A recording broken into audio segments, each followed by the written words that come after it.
ನೋಡಿ 2017ರಲ್ಲೇ ನಮ್ಮ ಮಾನ್ಯ ಮುಖ್ಯಮಂತ್ರಿಗಳು ಸಿದ್ದರಾಮಯ್ಯನವರು ಮೇಟಿಯವರ ಒತ್ತಡ ಇತ್ತು. ಯಾಕಂದರೆ ಅವರಿಗೆ ಬಡವರ ಮಕ್ಕಳು ಕೂಡ ವಿದ್ಯಾವಂತರಾಗಬೇಕು, ಬಡವರ ಮಕ್ಕಳು ಕೂಡ ವೈದ್ಯರು ಆಗಬೇಕು ಅನ್ನೋದು ನಮ್ಮ ಮುಖ್ಯಮಂತ್ರಿಗಳದು ಮತ್ತು ನಮ್ಮ HY ಮೇಟಿಯವರ ಕನಸು. ಇವತ್ತು ಪ್ರತಿ ಜಿಲ್ಲೆಗೂ ಕೂಡ 31 ಜಿಲ್ಲೆಗೂ ಕೂಡ ನಾವು ಸರ್ಕಾರಿ ಮೆಡಿಕಲ್ ಕಾಲೇಜನ್ನು ಮಾಡ್ತೀವಿ ಅಂತೇಳಿ ಈಗಾಗಲೇ ನಮ್ಮ ಮಾನ್ಯ ಮುಖ್ಯಮಂತ್ರಿಗಳು ಸುಮಾರು 11 ಜಿಲ್ಲೆಗೆ ಈಗಾಗಲೇ ಘೋಷಣೆ ಮಾಡಿದ್ದಾರೆ. ಅದರಂತೆ ಬಾಗಲಕೋಟೆಗೆ ಕೂಡ 2017ರಲ್ಲೇ ಘೋಷಣೆ ಮಾಡಿದರು. 2017ರಲ್ಲಿ ಘೋಷಣೆ ಆದಮೇಲೆ ಅದಕ್ಕೆ ಅನುದಾನವನ್ನು ಒದಗಿಸೋದಕ್ಕಾಗಲಿಲ್ಲ. ಆ ಸಂದರ್ಭದಲ್ಲಿ 2018ರಲ್ಲಿ ನಾವು ಸೋತ್ವಿ. 2019ರಲ್ಲಿ ಹಿಂಭಾಗದಿಂದ ಹಿಡಿದ್ರಲ್ಲ ಚುಕ್ಕಾಣಿ, ಸನ್ಮಾನ್ಯ ವೀರಂದಿಮ ಚರಂತಿಮಠ ಅವರೇ ಶಾಸಕರಿದ್ದರು. ಯಾಕೆ ಮಾಡಬಾರ್ದಾಗಿತ್ತು? ಅವ್ರ ಸರ್ಕಾರ ಇತ್ತಲ್ಲ 4 ವರ್ಷ. ಅವರ ಉದ್ದೇಶ ಅವ್ರ ಸಂಸ್ಥೆಯಲ್ಲಿ ಧಕ್ಕೆ ಬಂದುಬಿಡುತ್ತೆ.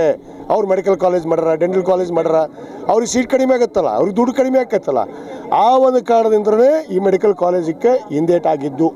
23 ಮೇಲೆ ಬಂದ ಮೇಲೆ ನಮ್ಮ ಮಾನ್ಯ ಮುಖ್ಯಮಂತ್ರಿಗಳ ಹತ್ರ ಸನ್ಮಾನ್ಯ HY ಮೇಟಿಯವರು ನಿರಂತರವಾಗಿ ಇದಕ್ಕೆ ಹಿಂದೆ ಬೆನ್ನತ್ತಿ ಇವತ್ತು ಆ ಮೆಡಿಕಲ್ ಕಾಲೇಜನ್ನು ಅನುದಾನವನ್ನು ಕೊಟ್ಟು ಜಾಗೆಯನ್ನು ನಿಗದಿ ಮಾಡಿ ಇವತ್ತು ಪ್ರಾರಂಭ ಮಾಡಿದ್ದೀವಿ.